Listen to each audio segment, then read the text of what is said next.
사사기 7장 6절입니다. 자, 찾았으면 한번 같이 읽어보겠습니다. 시작! 그때에 이스라엘에 왕이 없었으므로 사람마다 자기 소견에 옳은 대로 행하였더라. 아멘. 네, 오늘 이제 하나님의 편지. 오늘은 이제 주일학교 특별 예배로 저기 겨울 캠프 연장선에서 이제 2주째 하는 거고요. 요번 그 겨울 캠프는 창세기부터 우리 역사서를 쭉 살펴보고 있었어요. 그래서 창세기, 한 사람을 택하신 이야기, 그리고 이제 가족을 택하여서 창세기 이야기, 요셉까지의 이야기를 이야기했고, 그 다음에 요셉을 모르는 이집트의 사람들이 이스라엘 핍박하는 그런 상황 가운데 모세라는 사람 불러서 애굽을 탈출시키는 이야기.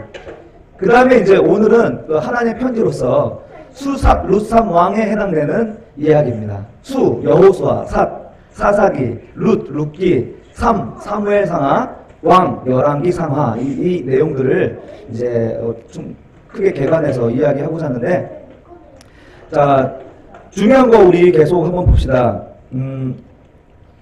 구약에서 우리가 이제 성경을 계속 보면서 우리 성경의 중요한 포인트는 뭐냐면, 하나님은 거대 왕국을 딱 이건 하나님의 나라다라고 하고서 시작한 게 아니라 한 사람을 택한단 말이에요.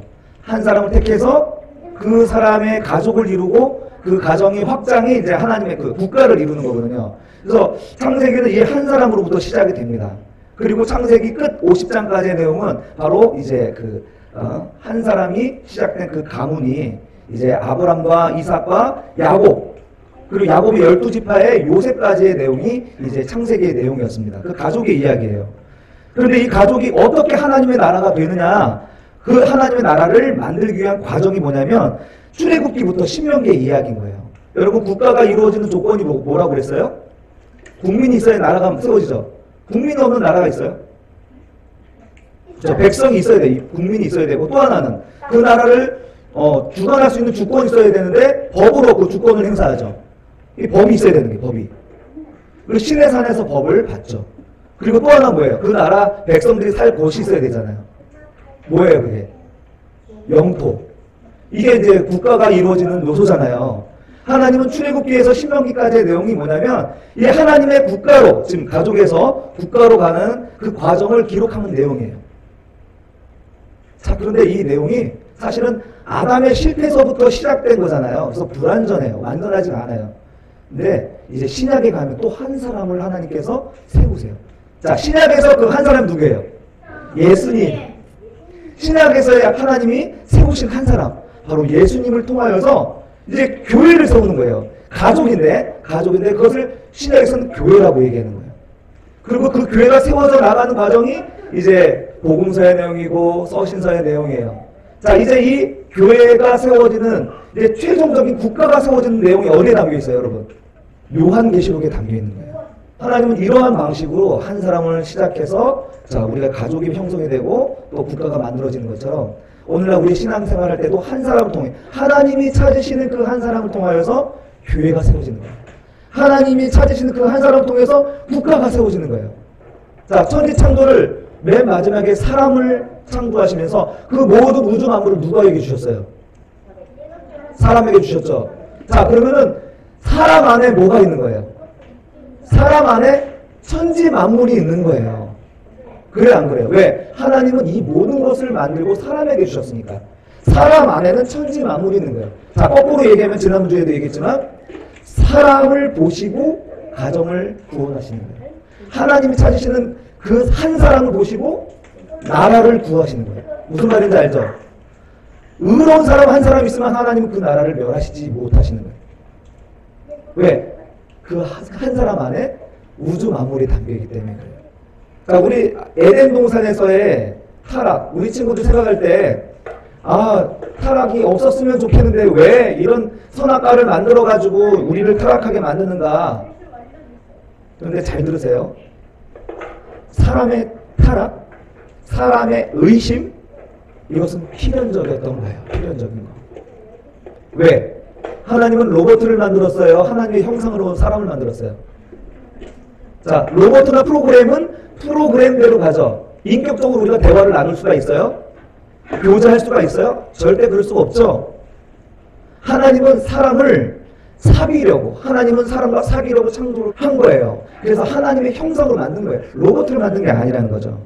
그래서 하나님은 우리 사람을 향해 기대하는 게 뭐냐면 성부, 성자, 성령 하나님이 온전한 삼위일체인 것처럼 우리 사람과도 온전한 일체를 이루기 위해서 우리를 창조하신 거예요. 그런데 그 온전한 일체를 이루기 위해서 하나님이 그 사람에 대하여 확신까지 창조하면 될까요? 하나님은 프로그램을 창조한 게 아니거든. 로봇을 창조한 게 아니거든. 자, 하나님은 사람을 창조하실 때 확신을 창조하지 않았어요. 왜냐하면 사람은 자의지가 있기 때문에 그렇습니다. 자의지를 통하여서 의심 없이 하나님은 내 하나님이구나 라는 말이 나와야지 교제가 시작되는 거예요. 그래야 안 그래요? 내가 의심도 할 수 없고 그냥 사랑할 수밖에 없다라면 그것은 완전한 사람이 아닌 거예요. 그래서 하나님을 확신하기 위해서 어떤 과정이 필요할까요? 우리는 하나님을 확신하고 그분을 내가 정말로 사랑하고 하나님과 하나 되기 위한 과정이 뭐가 필요하냐면 따라하세요. 의심이 필요한 거예요. 하나님은 6일째 사람을 창조하시고 7일째 쉬셨어. 왜 쉰 줄 알아요? 이 의심을 통과한 사람을 만나기 위해서 쉬신 거야. 이 의심을 통과해야만이 하나님과 온전한 교제를 이룰 수 있기 때문에 그래요. 그래서 타락한 인간이 의심을 지금 계속 통하여서 하나님을 떠나갔지만 이게 바로 다 의심하는 과정이에요. 이 의심하는 과정을 통하여서 하나님을 의심할 수 없는 상황으로 만드시는 과정이 바로 인류의 역사인 거예요. 그 역사가 끝나는 시점이 언제냐? 바로 새 예루살렘의 어린 양의 혼인잔치에서 하나님과 예수 그리스도와 성도들이 혼인잔치에서 온전한 혼연일체가 돼요. 거기서 의심할 수 없는 하나님을 만나는 거예요. 지금 우리는 신앙생활이라는 게 뭐냐면요. 의심을 통과하는 과정인 거예요. 의심을 통과하는 과정이 우리 신앙생활인 거예요. 우리 매번 겪게 되는 게 뭡니까? 의심할 수밖에 없는 상황이잖아요. 왜 나에게 고난이 생기지? 왜 나한테 이런 어려움이 생기지? 하나님 왜 나만 이렇게 만드는 거야? 막 이런 수없이 많은 도전과 그런 의심의 요소들로 인하여서 우리는 자꾸 신앙이 떨어졌다가 다시 올라가고 막 이러잖아요. 이런 과정을 통하여서 우리는 나중에 정말 내가 의심해봤지만 정말 하나님이 내 하나님이구나. 정말 하나님이 나의 구원자시구나. 나에게 영원한 생명을 주시는 분이구나 라는 것을 깨닫게 될 때 하나님을 사랑하게 되고 진정으로 하나님과 혼연일체의 사람이 되는 거예요. 이 과정이 바로 인류의 역사이고 이스라엘의 역사이고요. 우리 개개인의 신앙인의 역사인 거예요. 자, 우리는 어떤 시대에 살고 있느냐? 지금 하나님의 나라를 만들어가고 있는 그런 시대에 살고 있습니다. 자, 이렇게 에덴에서 쫓겨난 사람은요, 이제 가정을 이루고 민족을 이루었습니다. 이렇게 한 사람으로부터 시작된 인류의 역사는 아브라함이라는 사람을 통해서 하나님의 가족이 이제 시작됩니다. 그리고 아브라함의 가족 이야기가 창세기의 이야기고요. 그리고 아브라함에게 주신 비전이 뭐였죠? 너로 한번 따라해봐요. 너로 큰 민족을 이루고 너는 복이 될지라. 예, 하나님께서 지금 이제 하나님의 나라의 커다란 그런 프레임, 그 설계도가 있는 거예요. 예? 하나님 나라의 지금 이 가정을 통하여서 큰 그림이 있는데 이게 하나님의 나라에 대한 그림이 지금 아브라함에게 주어진 거예요. 너는 큰 민족을 이룰 것이다. 너를 통해 큰 민족이 이룰 것이다. 너를 통해 내가 하나님의 나라를 세울 거다. 이런 비전을 주시죠. 그래서 너는 복을 빌어주는 사람이 되라. 이렇게 이제 얘기를 하죠. 이게 하나님의 비전이에요. 하나님의 비전. 자, 하나님의 그 나라를 약속하셨는데 이제 약속하시고 400년이 지났어요. 400년이 지난 그때에 요셉을 알지 못하는 이집트의 왕이 이스라엘 백성들 너무 핍박을 하는 거예요. 그리고 애기는 숨통숨통 잘나니까 애기는 남자애들이면 죽이는 그런 아주 잔인한 일도 행하는 거예요.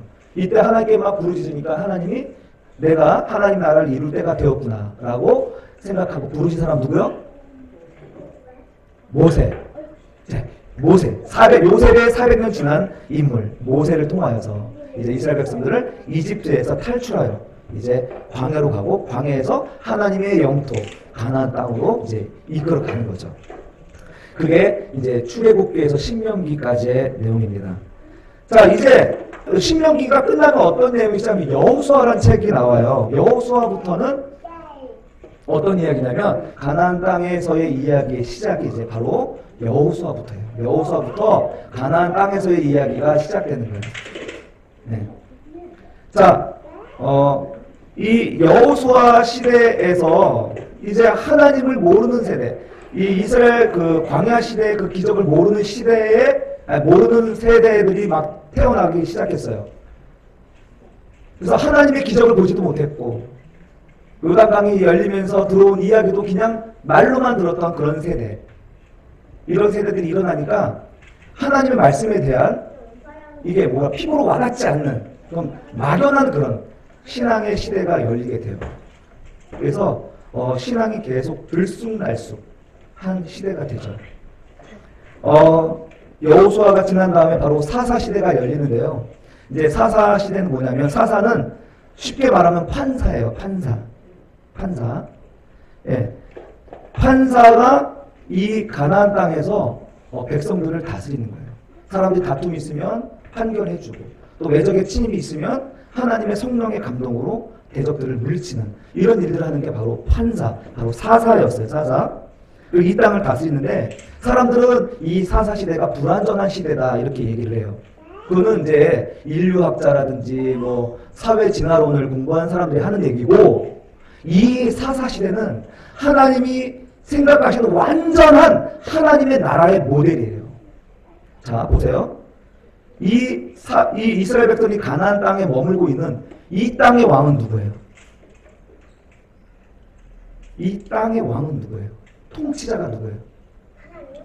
그렇지, 소망이가 맞히네. 이 땅의 통치자는 하나님이에요. 하나님.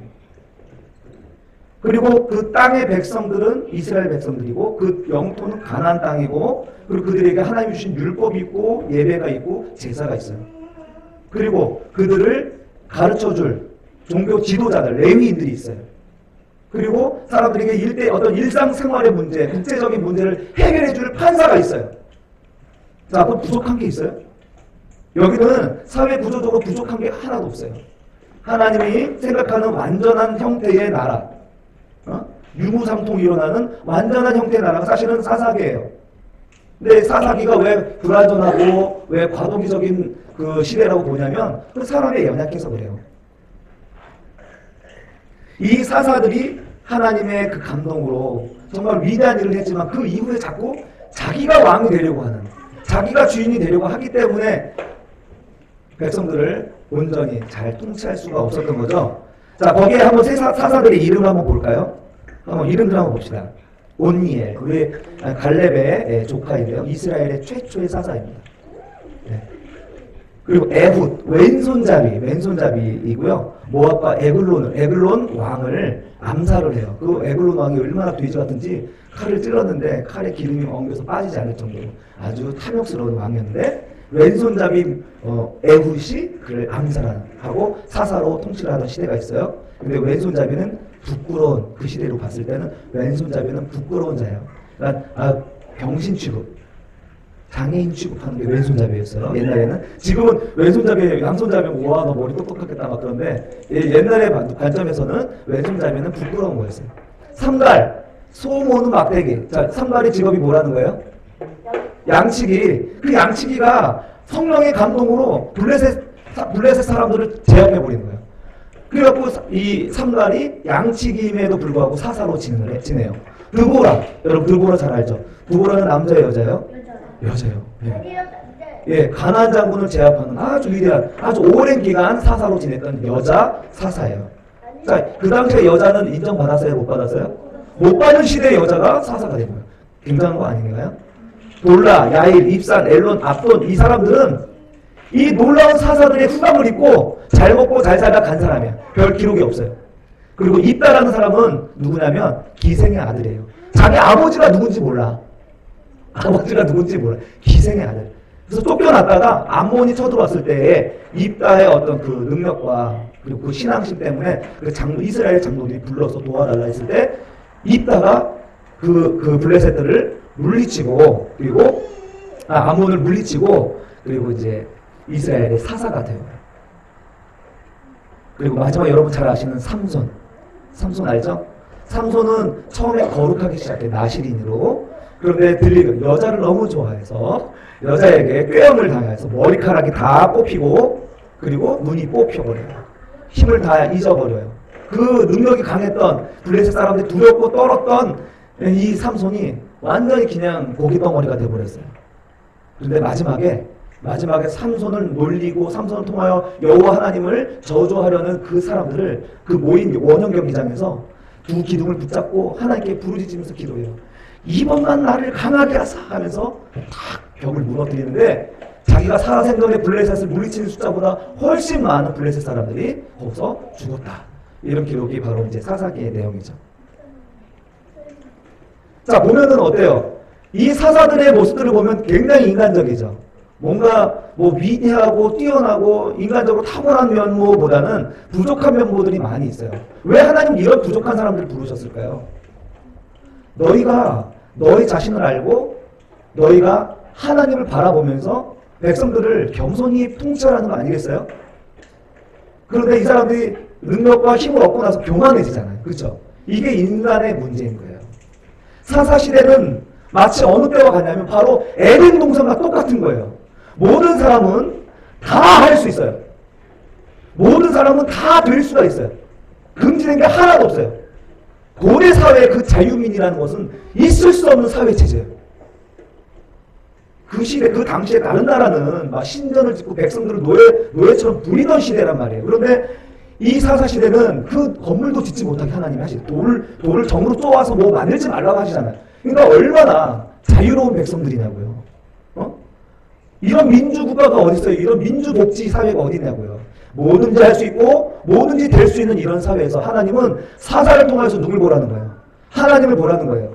그리고 성전을 보면서 하나님을 보라는 거예요. 그걸 통하여서 내가 다 할 수 있는, 내가 왕이지만, 이 땅을 다스릴 수 있는 왕이지만 내 위에 king of king, 왕 중의 왕, 주의 주 되신 분이 있다는 것을 기억하면서 그 땅을 누리라고 주신 땅이 바로 그 시대가 바로 사사기인데, 사람들은 그것을 똑같이 아담과 하와가 그랬던 것처럼 하나님을 왕으로 섬기는 게 아니라 이제 자기가 왕이 되고자 했던 거죠. 그래서 오늘 본문에서 말씀이 뭐라고 그래요? 그때에 이스라엘에 왕이 없었으므로 17장 6절에 이렇게 얘기를 해요. 왕이 없었어요? 이스라엘에 있어서 왕은 누구예요? 하나님이 있잖아요. 근데 하나님이 더 이상 그들에게 왕이 아니었던 거예요. 이스라엘에 있어서 하나님이 더 이상 왕이 없었으니까 자기 소변에 오른 대로 내가 옳은 거야. 내가 행복하면 선이고 내가 옳은 게 선인 거야. 지금 우리 시대랑 똑같죠. 내가 행복해야지 선인 거예요. 내 귀에 옳은, 내 귀에 듣기 좋은 것만 선한 말씀인 거예요. 내가 주장하는 말만 맞는 거예요. 거기에 기준이 없어요. 이 시대를 주장하는 거, 이 시대를 이끌어가고 있는 생각이 뭐냐면 상대주의잖아요. 상대주의. 그건 진리가 없어요. 너도 맞고 나도 맞다. 그래서 필요한 게 뭐야? 인정하자. 이제 절대 진리가 없는 거예요. 네? 이스라엘의 왕이 없으므로 자기 소견에 오른 대로 행하니라. 개개인이 주인이 되고 자기 스스로 왕이 되는 시대.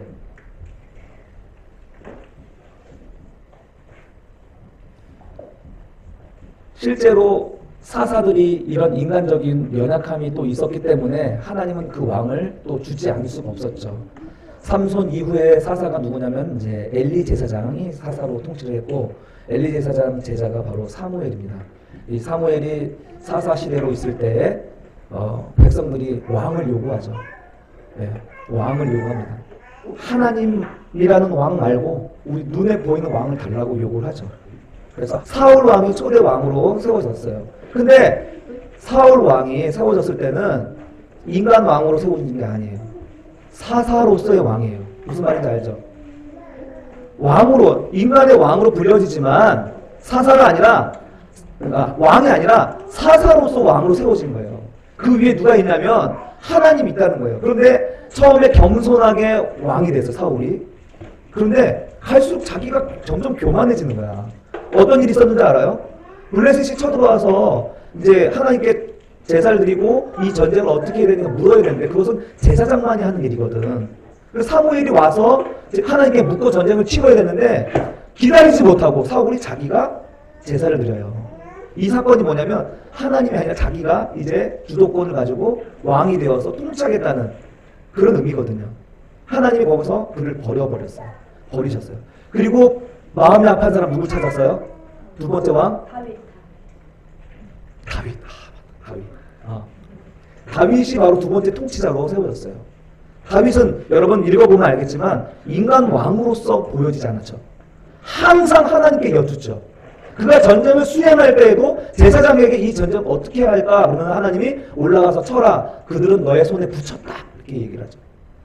다윗은 왕이었지만 사사로서 수행했어요.